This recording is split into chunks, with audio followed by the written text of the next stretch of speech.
Go straight back there and I'll show you where the grave site is. The silver fence. That's where the grave site is. Y'all don't see the fence? Oh, right there. To the right. Uh-huh. Mm. That's where the grave site is.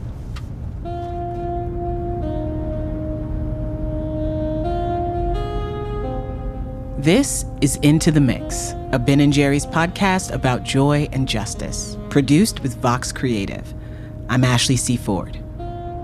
Right there, right there. That's it. That's it. Right there. Turn right there. Would you be okay getting out, or would you prefer to stay in the car? I don't mind getting out. Let's get out. Y'all not scared, huh? No. A few things to know about the air in St. James Parish, Louisiana. It's muggy and dense. No surprise there. But as soon as I climb out of the car with Miss Sharon Lavigne, I notice something else in the air. That's the ammonia plant. You might smell it. I smell it right now in the air. I smell it. Miss Sharon walks us out into the middle of a sugarcane field in St. James Parish, home to 20,000 people smack dab between New Orleans and Baton Rouge. Across the road, we hear the rumble of the Mississippi River. Right in front of us, a metal fence encasing what looks like just a small overgrown patch of grass and dirt. There's a broken down wooden sign to our right. The sign said no trespassing, but it must have fell. I don't see the sign anymore. And the first year we had our little action with this plant, we wanted to go on the property to do a service for our ancestors, and Formosa said no. I have to ask permission. Permission to Yes, visit your to visit my ancestors. Yep. And they worked this land.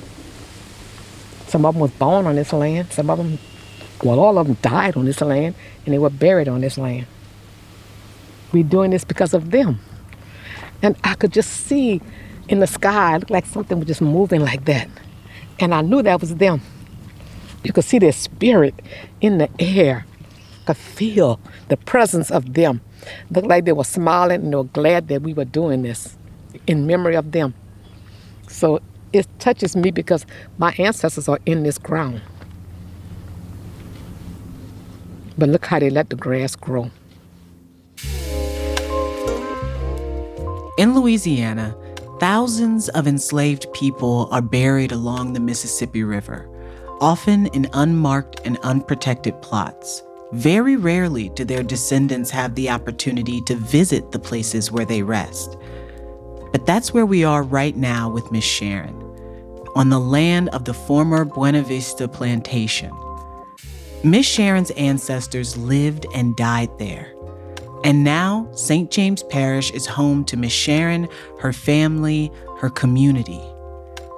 It's also home to about 12 petrochemical plants and chemical refineries, with 2 more in the works.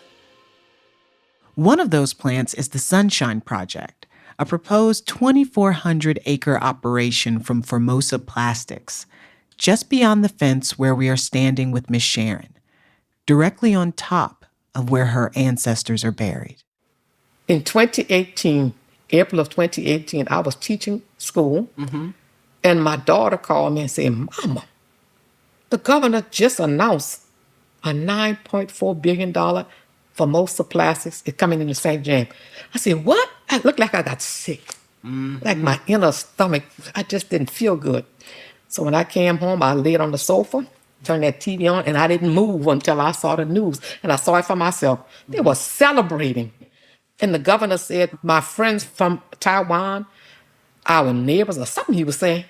And my heart got, just dropped. I didn't know anything about all of this stuff that was going on until 2018 in April when Governor John Bell Edwards announced that Formosa Plastics was coming. And that did something. I don't know if it woke me up. Miss Sharon didn't just wake up. She rose up, with her community in the 5th District of St. James Parish by her side. She rose because all around her people were sick and getting sicker. The creep of industry into their lives, into their homes, was getting more and more claustrophobic. And it was getting closer and closer to that broken down chain link fence, the only thing protecting her ancestors' final resting place. Today on Into the Mix, the first part of a 3-part series about the battle for this land, past, present, and future. Episode 1, Plan A is the only plan. Let's get into it. Formosa Plastics is a Taiwanese plastics giant that's already made a name for itself as a bad environmental actor.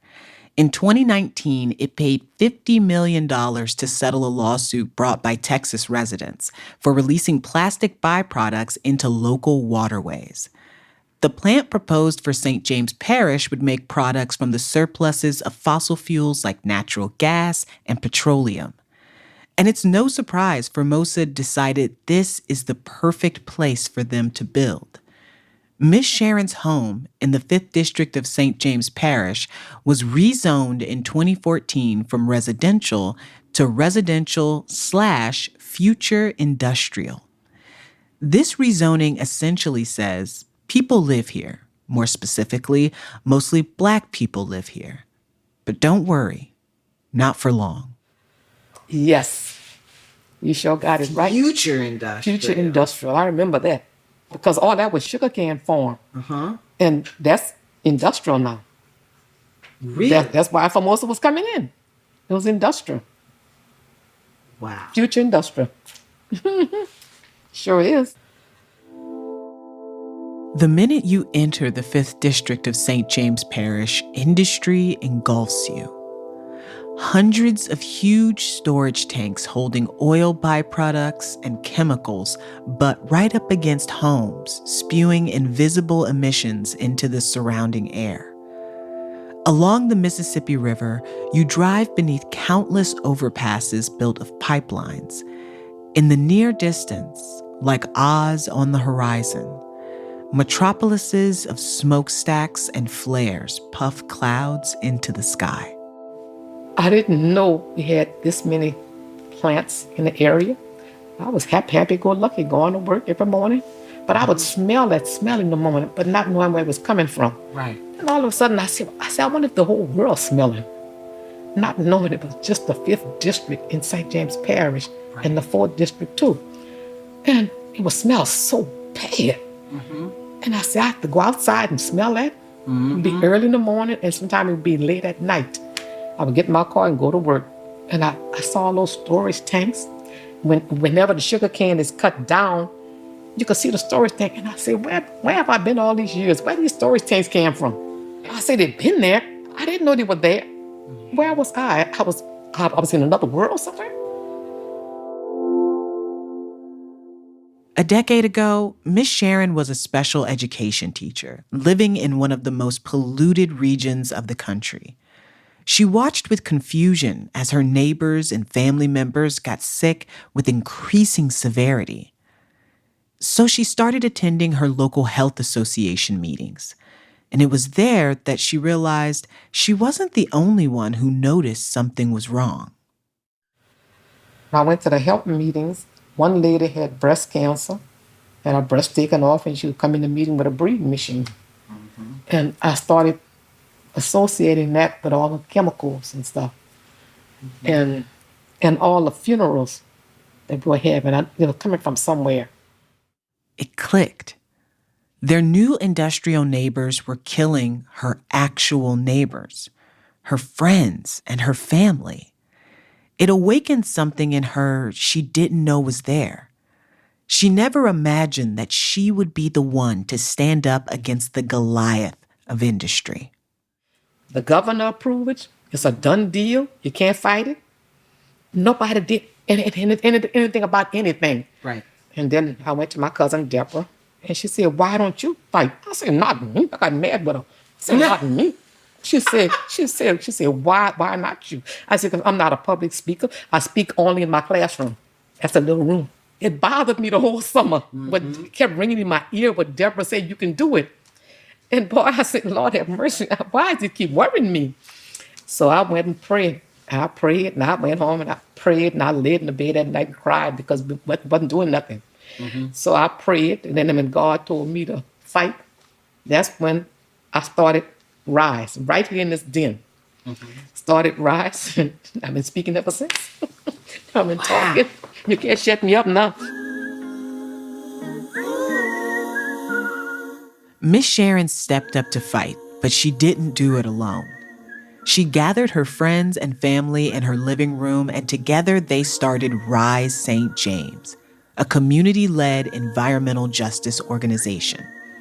Oh, the beginning of Rise, when in October of 2018, we sat right here and we had a meeting. I sat over there like I'm the big chief. I didn't know what I was doing. And I told him, I said, I don't know what to do. Right. Yeah, you're doing good. You're doing good. I said, okay. So I did something. I sat over there, and my daughter was sitting here taking notes. Geraldine was sitting over there. Beverly was sitting over there. Chassie was sitting there. My brother was sitting there. And Lynn was sitting over there. And we was having a meeting. And we was all upset and fussing. This plant can't come here, and we got to fight it. We don't want to do anything. So we got to form our own organization. We didn't even have a name, but we had a meeting. Miss Sharon had finally realized that the truth had been hidden from her since she was a teenager. She gathered her community into her living room to ensure no one else was kept in the dark. Essentially, Rise St. James was born the moment Miss Sharon realized she'd been gaslit for decades. We didn't know. Right. Well, I know I didn't know. Right. I think most people couldn't Don't know. I know. You know? And the people that live in here, we grew up with it from age 14 on up to now to 72. We grew up with this, and it just came on us. It was a gradual change in our community, and it grew and it grew and it grew. And we consume all these chemicals in our bodies, not knowing we were consuming them, not knowing. So when we find out about it, it's too late. The rise of the chemical industry along the Mississippi started in the 1960s when Miss Sharon was a kid. Communities have been fighting against the harmful effects of industry up and down the Mississippi for decades. Activists like Amos Favorite and Mary McCassell fought for their communities right up the river from Miss Sharon's in the 90s and early 2000s. When I was a little girl, we didn't have any industry at all. Right. My daddy had hogs, chickens, cows. Get up in the morning, he'd milk that cow. He had fresh cow milk. He would have fig trees. He would pick the fig. My mama would can the figs for the winter. Get up in the wintertime, big old tall glass of milk, homemade biscuit, and the figs. We would eat that for breakfast. And we always had fresh yard eggs. Those were the good old days when I was a little girl. We weren't sick. My dad always had a remedy for the cold. And so we didn't have to go to the doctors. We just went for our immunization. Right. And we lived off the land. The air was clear, and you could take a deep breath and get that fresh air like in the morning. I missed that. That beauty Miss Sharon describes is still here in St. James Parish. It's in the massive live oaks dripping with Spanish moss. It's in the endless fields of vivid green sugarcane gently rustling in the wind. It's in the neighborhoods full of well-loved homes. Miss Sharon and her neighbors may call this beautiful stretch of riverbank home, but it goes by many names. The River Parishes, the Great River Road, the Mississippi River Industrial Corridor, and, worst of all, Cancer Alley. I don't go to choir rehearsal on Thursdays anymore because I've always gone. Right. So this Thursday, I hope I'm home to go. Because we have a funeral Saturday. We had a funeral last Saturday. We had 2 funerals to sing last Saturday. I couldn't sing at both of them. I was too tired. Yeah. So I sung at one. And so Saturday, we have a funeral at 11 o'clock. And with Nadine, I don't know what day her funeral is. So all we have around here is funerals. And a lot of people dying with cancer. I need to get a good year of living and put it in the sky so people can understand. We are dying. The people over here are dying. Right. Nadine just died. My friend Jean, my classmate, she had liver cancer. I saw her at the funeral Saturday. Now she's going down. She's walking with a walker. Yeah. It's so sad. It I mean, is. so many people. It's a My loss of sister-in-law history. died with cancer, breast cancer. My two brothers had cancer. I'm telling you, my neighbor Robert, he died with throat cancer. The lady over there near was Helen. She died with, I think when she went to the doctor, I think she had stage 4, whatever kind of cancer she had. She went to the hospital and she never came out. That's my neighbor. That was my neighbor. I mean, so many people dying. So many people afraid to go to the doctor to be checked. Because they don't want to know. They don't want to find out they have cancer.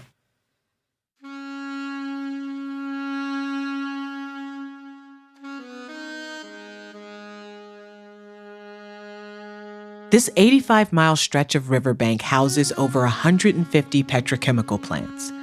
The majority of these plants neighbor predominantly Black communities, many of which are historical freetowns created by formerly enslaved people in the wake of abolition.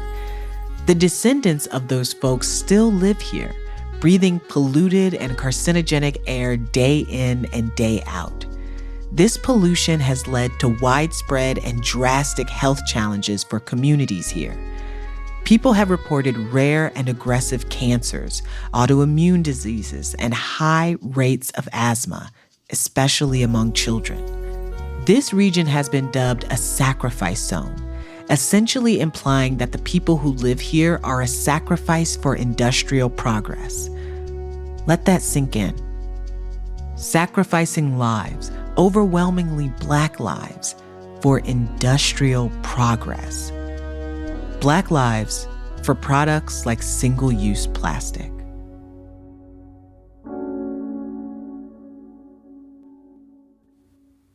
If you speak to a lot of the clients that we represent, in that area known as Cancer Alley along the Mississippi River, you hear a lot about people having their neighbors constantly diagnosed with cancer or, family members just losing friends left and right. And, they were always wondering if that had anything to do with the pollution that they're breathing on the day to day. So we wanted to just go ahead and kind of look into that because, to our knowledge, that wasn't something that was actually being studied. This is Gianna St. Julian. She's from New Orleans, just down the river from Cancer Alley. Gianna is a community engagement specialist and researcher at the Tulane Environmental Law Clinic. The Tulane Environmental Law Clinic represents community-led organizations like Rise St. James in court battles. Gianna and research partner Dr. Kim Terrell support these clients by providing data-driven evidence for what communities already know, to strengthen their arguments against petrochemical companies in court. Miss Sharon knows her friends and neighbors are dying. She doesn't need a study to prove it, but the courts do. Unfortunately, firsthand experiences aren't enough when it comes to reaching the ears of a lot of the agencies that, have the power to make these sort of environmental decisions. So, we wanted to basically just see if there was any sort of data that would amplify the stories that we had been hearing for years. In the first study they ever did, Gianna and her team found an indisputable correlation between communities close to industrial pollution and extreme cancer rates. We were able to conclude that toxic air pollution is contributing to Louisiana's high cancer burden. And in particular, when you look at those areas that are, low income, predominantly Black areas, they are the ones that are experiencing, the higher cancer rates in the area. Gianna and Dr. Terrell used publicly available data. They pulled from the Louisiana Tumor Registry, plus emissions data from the EPA, and race, poverty, and occupational data from the Census Bureau. They also used smoking and obesity data to dispute the common claim that it's lifestyle choices that cause high cancer rates in Cancer Alley, which is decidedly not the case. Pollution is the problem. This is not a matter of any sort of socio-demographic factors. You see that in these areas where you have the most vulnerable communities, they are the ones that are being exposed to the most pollution and, seeing the more harmful effects of that pollution, which in this case was the cancer rates. Gianna and Dr. Terrell's study revealed a strong correlation between exposure to pollution from industrial plants and a higher risk of cancer.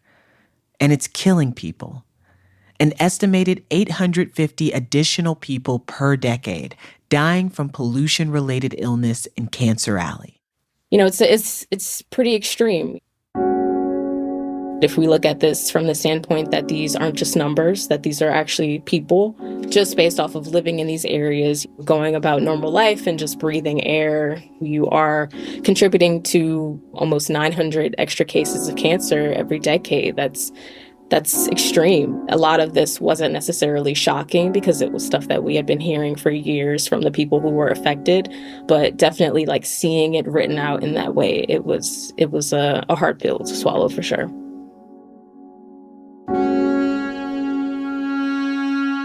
Nadine, Jean, Robert, Helen. Miss Sharon's neighbors and friends, whose lives are real and valuable.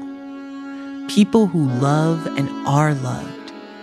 This is an estimated 850 people who otherwise might be living and thriving and singing in their choir and sitting on the porch with their neighbors. 850 people. Like Gianna said, people like Miss Sharon are the people who the stats and the studies represent. And they don't need a study to prove their reality to themselves. All they have to do is look at the obituaries in the local paper. This is something they've been living through, losing family members and friends, neighbors to cancer for years, and knowing that there was a problem and feeling like no one was listening. These numbers that we're looking at are real people. These are people who were diagnosed. Some of them passed away, some fighting for their lives currently. So it's a bit disheartening at the same time. Louisiana, and even more specifically Cancer Alley, is one of the largest sources of pollution in the country. More toxic air pollutants are released annually in Louisiana from industrial facilities than any other state. Industry in Cancer Alley is responsible for 25% of the country's petrochemical production. And we're talking all of this in a stretch of land that would take you not more than an hour and a half to drive through. It's not just the toxic chemical byproducts and carcinogenic emissions that are causing urgent and drastic health effects in communities like Miss Sharon's. It's also the massive amounts of greenhouse gases being released into the atmosphere. We can't talk about Louisiana without talking about climate change. The last hurricane we had was Hurricane Ida, and this was our Katrina. It was bad. Yeah. It was so bad until my roof was curled up on my house. And the rain came from the second floor coming down, and all this wall and everything, all that was wet. But we had to redo my whole house. Worst I ever had a hurricane. The climate crisis is so often spoken about in the future tense, even though, since 2010, we've lived through 10 of the hottest years on record. Does it feel, when you know that you're fighting this pollution and this poisoning of the air and the land of your home, and then something happens like a hurricane, does it feel like a double whammy? Does it Yes, feel like a double whammy. It does. It does. Yeah. Yeah, because I had to stop doing what I'm doing to try to be concerned more with the house. And that's why I guess it took so long, because I didn't have the money. The insurance company didn't want to pay. I was in a travel trailer, tired of being closed up in that travel trailer. Went stay with my daughters, take turn at their houses, because I was tired of being out of my house for 2 years. 2 years? 2 years I was out of my house. 2 years. 2 years. The idea of a hurricane happening in a highly polluted natural environment sounds like a disaster past the point of recognition, past the point that I could fathom. Climate change is so obvious in St. James Parish. Hurricane Ida hit 3 years ago, and yet, as we drove through the community, we could see homes with blue plastic tarps still covering their roofs, their front steps ripped off, backdropped by these huge storage tanks and smokestacks. The causes and effects of climate change stand shoulder to shoulder on the same horizon here in the 5th District of St. James Parish. Southern Louisiana is one of the most climate vulnerable places in the country. It's distinctly low-lying, with major waterways that make it susceptible to massive damage from hurricanes. A lot of Louisiana sits at or below sea level. It's dotted with delicate and unique wetland ecosystems like bayous that are rapidly salinating and vanishing, in a state consistently ranked in the top 5 for greenhouse gas emissions per capita. A question I keep coming back to is, why Louisiana? Why the River Parishes? Why would one of the most climate vulnerable places in the country be its biggest source of pollution? We'll get to that after the break.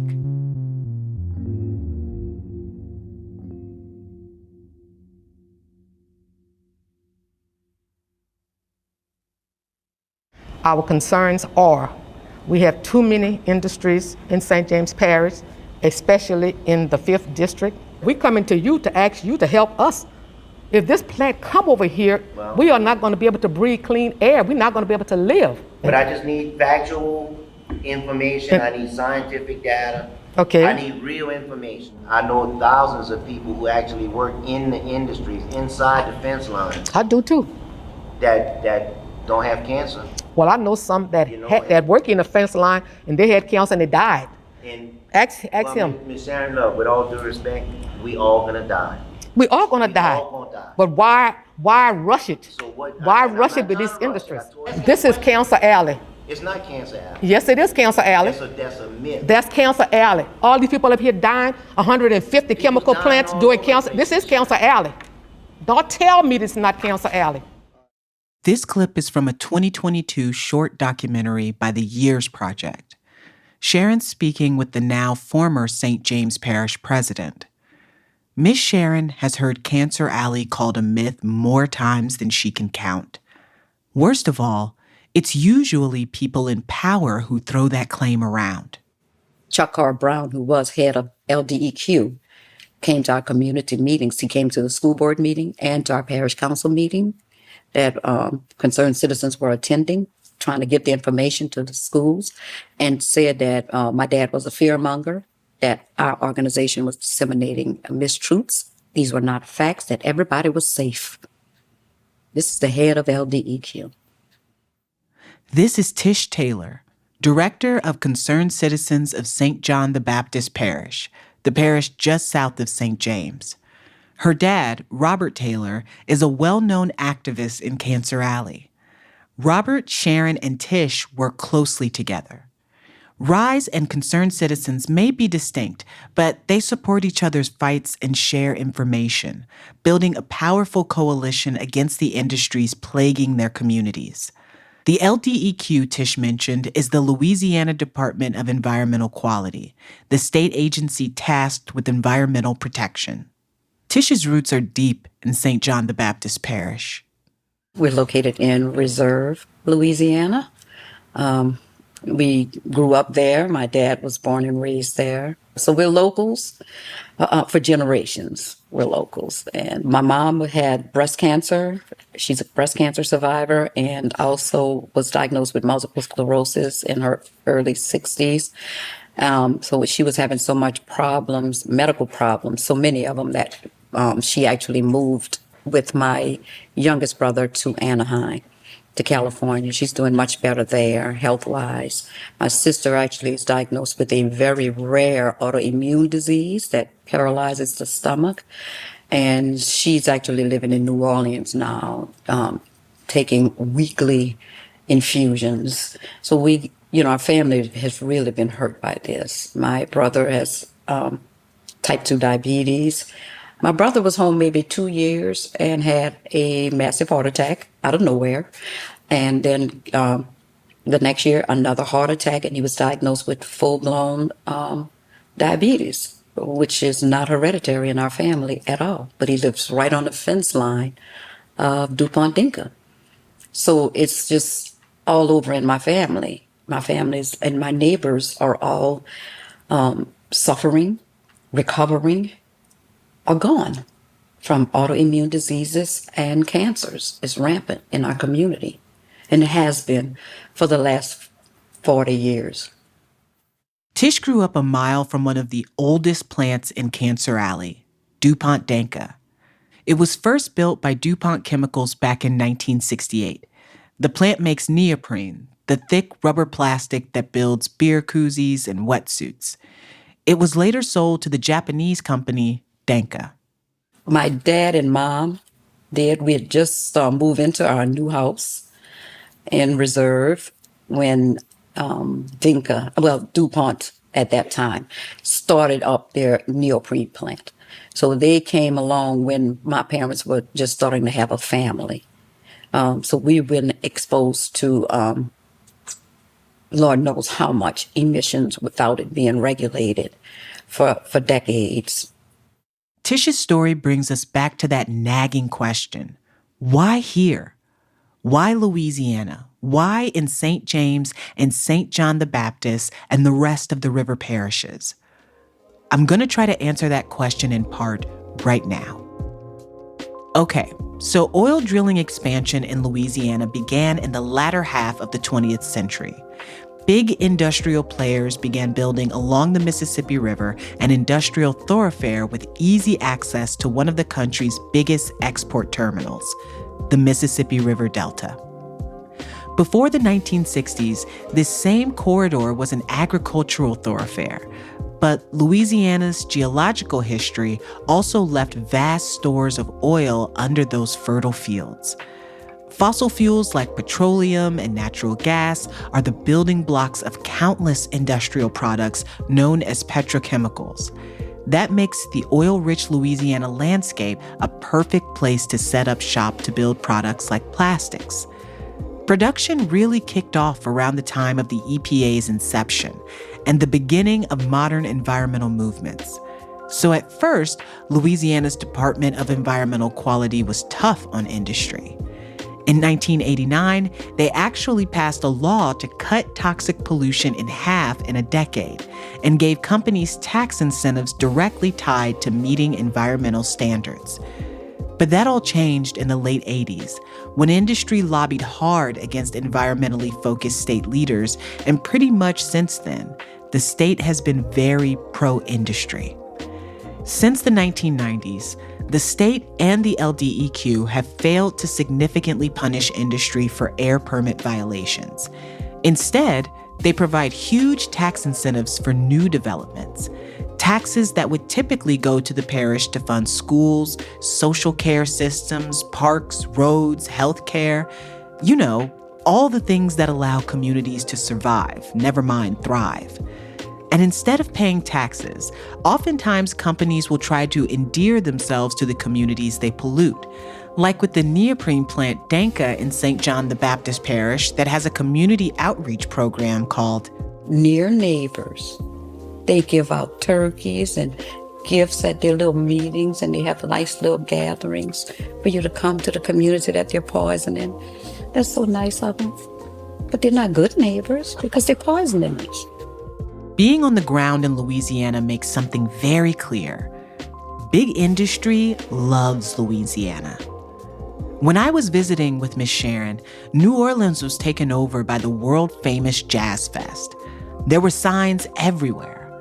On them was a little cartoon saxophone player in a fedora and a Shell oil logo. It's like, welcome to Louisiana, land of jazz music and petroleum. They sponsor our festivals. We're a state of festivals. So they sponsor, their names are on everything that children see. It's like they're indoctrinating them from a young age to look at them as someone great. They put the new turf down on the football field. Their names are plastered on all the giveaways. There's tax write-offs. And it's no comparison to their property taxes, which helps the school board, the parish, as well as the sheriff. Tens of millions of dollars. So if you put a little playground down in the community that you're poisoning, that's not a wonderful thing. In 2022, the concerned citizens of St. John the Baptist Parish, the Sierra Club, and Earth Justice filed a civil rights complaint with the EPA against the Louisiana Department of Health and the Louisiana Department of Environmental Quality, the LDEQ. The complaint claimed that the department's regulation, or lack thereof, of several facilities, including Danka, subjected Black residents of St. John to a disproportionate burden of air pollution. They want to remove race from everything. And it's obvious that it is racial. These lines were drawn up. We were designated a sacrifice zone after slavery. They knew exactly what they were doing. So from day one, it was, let's eliminate these people. They will die. It doesn't matter. For communities like Miss Sharon's and Miss Tish's, Louisiana's regulatory environment has allowed for what feels like unbridled pollution that directly affects them. It has also made it clear to Miss Sharon that those with the power to stop her community from dying have other interests. Powerful, billion-dollar interests. And we told the parish council, if Formosa come to St. James, it's going to be a death sentence for us, because Formosa is going to have 14 other industries inside the big complex, the 2,400 acres of land. 14. We got 12 already now. 12 plus 14. Oh my God. That's too many. Too many for any human being to breathe. Formosa's air permits for LDEQ would allow the proposed plant to emit a literal ton each year of carcinogens like benzene and ethylene oxide, the latter of which has been linked to breast cancer, non-Hodgkin's lymphoma, and leukemia. A spokesperson for Formosa has continually maintained that the permits are, quote, sound and meet all state standards. Here's Gianna St. Julian again. This would be the largest plastics manufacturer in the U.S. in an area that is already overburdened with pollution.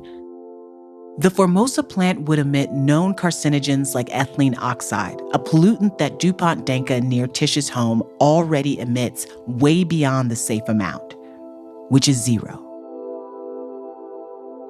Anytime you see a carcinogen being emitted in, whatever quantity, there's no safe level of exposure to a carcinogen. It's not safe for the people who are living there. It's not safe for the people who are constantly just fighting for clean air already in an environment that they've, been in longer than industry. So, to have something of this scale that would be emitting, tons of pollution per year, I think the community members will tell you that they can't afford to have this excess type of pollution in their systems. And remember, this is on top of the many other carcinogenic pollutants already spewing into the air in St. James Parish. If Formosa built here, there's no way around it. Miss Sharon would attend even more funerals than she already does.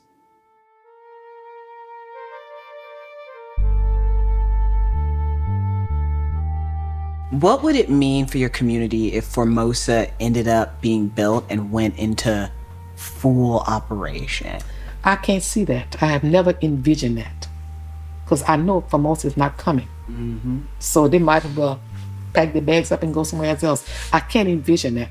Right. People ask that question, what you think? I say it's not coming. So I don't go that far. That's the thing. If it would come, it's not coming. Not coming, but wow, we are here. Right. Oh no, it's not coming. No plan B. No plan B. Plan A is the only plan.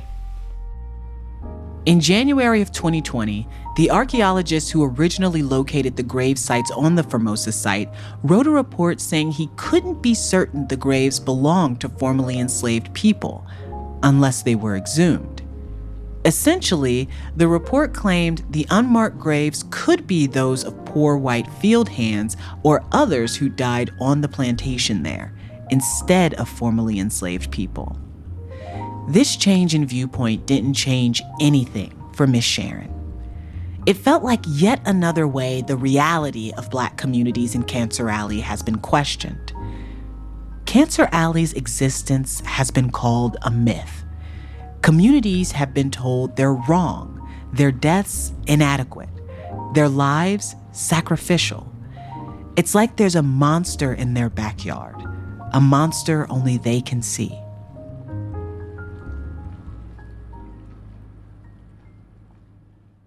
I don't think people outside of Louisiana think that we are telling the truth. I think they think we're just saying something. I don't think they think that we're dying like I'm telling them that we are dying. I don't know. All you would have to do is look at... You can come take a ride down here and look and see. Yeah. And you can see those big old storage tanks. And they're I didn't know. so I big. didn't know we had 100 in a 10-mile radius. Them big old storage tanks. They're so big. And the facility is 12 within a 10-mile radius. Somebody say that's too many. Yeah. I didn't know. But now I know. Now we're going to fight. Cancer Alley is real, period. The persistence of violence against Black people in the river parishes in this country is real. It's the very real, everyday reality of Miss Sharon, Tish, and their friends and neighbors. It's happening right now. The violence of a huge industry against Black people in the river parishes is embedded in this land, as is the fight for the right to exist on this land. And for Rise St. James, the fight is only gaining power. That's where we'll start next week. Until then. What do you tell people when they say Tell them. there's pollution, there are hurricanes, just move? I tell them it's home. It's home. This home. This is where I grew up. And this is where I want to be.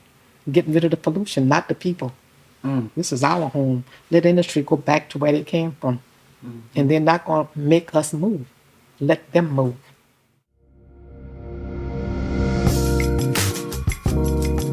Into the Mix is a Ben & Jerry's podcast produced with Vox Creative. This episode was written by Jules Bradley. The Vox Creative team includes lead producers Priscilla Alabi and Jules Bradley, production supervisor Taylor Henry, and production manager Jessica Bay. Martha D. Sally is our supervising producer. Anu Subramanian is our executive producer. The team also includes Amy Wenzel, Senior Manager of Creative Services, Michelle Blam, Associate Director of Project Management, Director of Post-Production Greg Russ, and Post-Production Manager Andrew Hammond. Kyle Neal engineered this episode. Felicia Dominguez is our junior engineer. Original music by Israel Tutson. A special thank you to Mary Anais Hegler, our sensitivity reader, and Zoe Malik, our fact checker, for their expertise, and to Ariane Young for her support. The Ben & Jerry's team includes Jay Tandon, Jay Curley, Sanjana Mahesh, Chris Miller, and Palika Makam. We also like to thank Jordan Brewington for their time and knowledge, and the Years Project for providing a clip from their short documentary, Fighting Polluting Industry in Cancer Alley, for use in this series. Featured in this series was additional music, including Somber Healing, produced by Christian Romo, courtesy of YR Media. Oh Freedom, arranged and performed by Rise St. James, and Society Blues, written and performed by Kid Ory's Sunshine Orchestra. I'm Ashley C. Ford. Thank you for listening.